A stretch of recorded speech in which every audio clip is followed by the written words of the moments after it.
Welcome back to Match Day Live. Lou McQuarrie is alongside me outside Wembley. The MUTV cameras are inside Wembley, and we're in the dressing room with players just milling around. Not too much celebration on.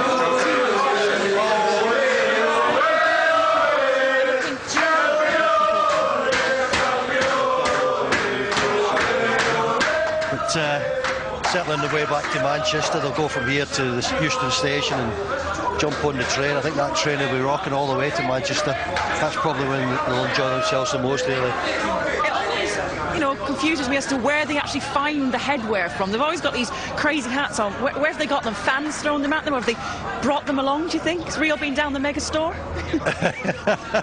Fans throw them on. I remember back in, I think it was 80 cup final in the early 80s against Brighton. I ended up with a big hat. I wasn't playing that day. I ended up with a big hat with a seagull on top of it. It was thrown to me by a Brighton supporter. So yeah, supporters throw them onto the pitch, and obviously all the United supporters are delighted that they've won the cup, and as a result some of the players have taken some souvenirs home with them. And they're eating pizza, I think, at the moment. Delicious. All right. Again, the food of champions. Hopefully that will be filled up with champagne so they can all enjoy it. They don't have a midweek game apart from those involved, of course, internationally. It is the Wolves game at the weekend we've got to look ahead to, and they're all just looking pretty cool right now, getting ready to have that photo taken. The official club photographers are the only people in the dressing room alongside MUTV getting these shots at the moment, so they're just lining up waiting for Big John Peters there just on the right of your camera, getting in on shot, as he always does. Thanks, John. We'll just get our cameraman in your shot, won't we? I'm only kidding, we're friends. But yeah, Michael Owen entered back into the stadium, got his suit on pretty quickly, didn't he, as well? But he's walking around not too bad. He doesn't look too injured. Is he going to be jumping? Oh, he's jumping up and down. There we go. That's a good sign. Well done. He'll be hoping that injury doesn't keep him out too long, because England manager was watching today, all right, at the time that Michael Owen was on. Apart from the goal, did one or two other things that come off from him, did one or two other things that didn't come off from him, but you know, to impress an England manager, you've got to be playing regular. Already Capello said that anyone not regular in the team is not going to be considered for South Africa. Just Michael Carrick sort of leading the way there, isn't he, really, on the back line? Those are the boys at the back of the bus, the naughty ones. Yes? Yes, a little bit naughtier on the train, I think. I think they'll really let loose on the train. And there's Albert always getting in on the action. The kit man Albert, yeah. He's not got his glasses on, he can't see a thing. But we can see him.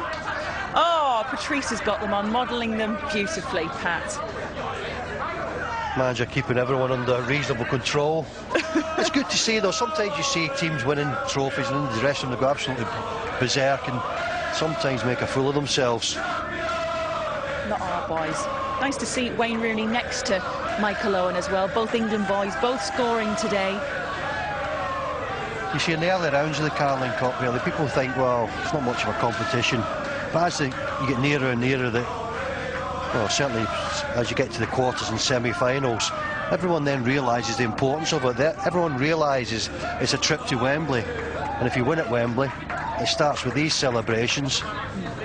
And it can be a springboard to the rest of the season. Yeah, it definitely can. We're going to take your calls in just a moment. I'm here with Lou McQuarrie. If you're wondering who the lady was to the left of shot, the only lady allowed in the dressing room, it is, of course, the lovely Karen Shotbolt. She was up there giving it a bit of a celebratory action, so good on you, Karen. But yes, give us a call. Who was your man of the match? One of these boys in the dressing room is perhaps a particular favourite of yours. We're going to keep these shots coming in as we take your calls, and hopefully we have Angela, I think it is, on the line. Ange? Hello. Hello. Hi, Ange. Can you hear me? Yeah, we can hear you. I'm great. We can hear you loud and clear. Sorry? The whole team. Just carry on, continue. Can you hear me? I said yep. The whole team. Go ahead. Very happy. Well done. Hope Michael Owen gets better. And never underestimate Man United. They always come back. Who was your man of the match, Angela? Every one of them. Every one of them. Every one of them. All of them. Love them all. And Wayne Rooney, outstanding. Well done, Michael Owen. Sorry he got injured. Been a big supporter for years and well happy to see this again today.